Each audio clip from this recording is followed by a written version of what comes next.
Hello दोस्तों, राधे राधे। स्वागत है आपका हमारे चैनल में। आज हम आपको सुनाने जा रहे हैं एक कथा कि भगवान श्री कृष्ण क्यों कभी वापस नहीं लौटे वृंदावन।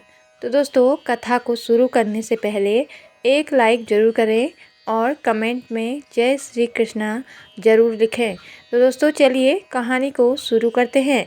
सनातन मान्यताओं के अनुसार श्री कृष्ण जी को भगवान विष्णु का ही मानव अवतार माना गया है। उन्होंने अपना जीवन गोकुल से लेकर मथुरा, वृंदावन और द्वारिका में बिताया, लेकिन माना जाता है कि सबसे अधिक वह वृंदावन से ही प्रेम करते थे। परंतु फिर भी मथुरा चले जाने के बाद उनका कभी लौटना नहीं हुआ। उसके पीछे एक नहीं बल्कि कई कारण मिलते हैं। श्री कृष्ण ने कई लीलाएं की हैं जिन्हें आज लोग याद करते हैं और आनंदित होते हैं। भगवान श्री कृष्ण ने अपने जीवन का अधिकतम समय वृंदावन में बिताया है।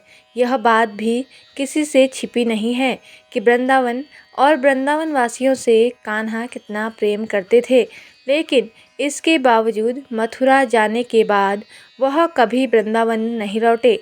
क्या आप इसका सही कारण जानते हैं? अगर नहीं तो चलिए जानते हैं इसके पीछे की वजह।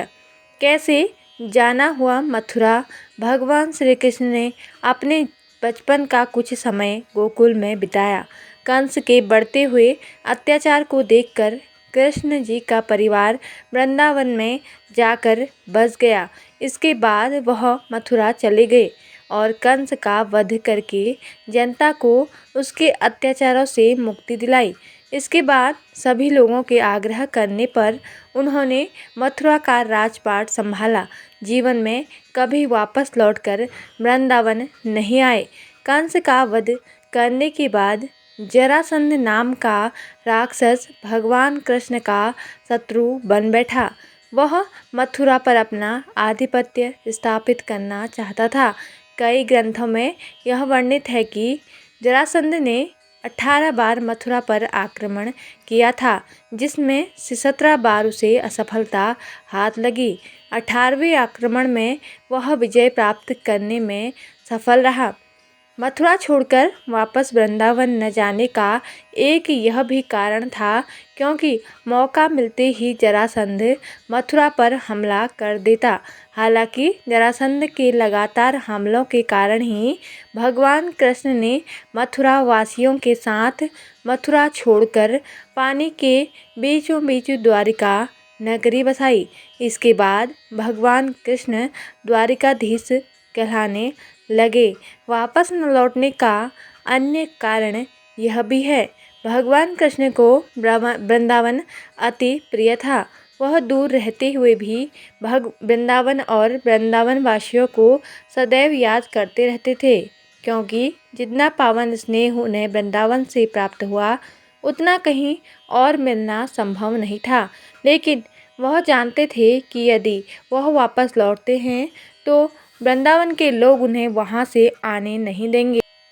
भगवान श्री कृष्ण जानते थे कि वृंदावन जाना उनकी लीला में नहीं था।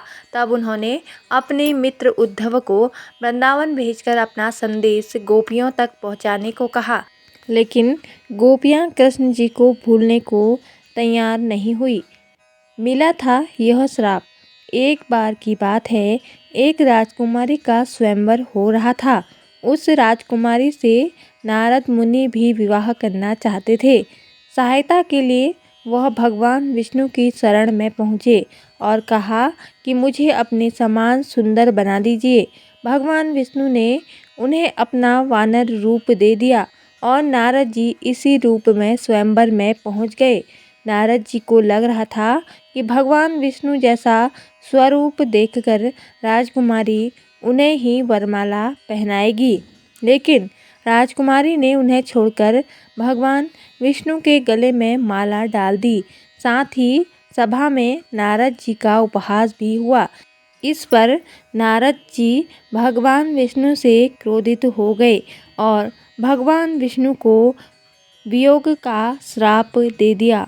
उस श्राप के फलस्वरूप द्वापर युग में कृष्ण जी को राधा रानी से वियोग सहना पड़ा। तो दोस्तों, आपको यह जानकारी कैसी लगी कमेंट करके ज़रूर बताएं और हमारे चैनल पर नए हैं तो सब्सक्राइब ज़रूर करें। धन्यवाद। जय श्री कृष्णा, जय माता दी।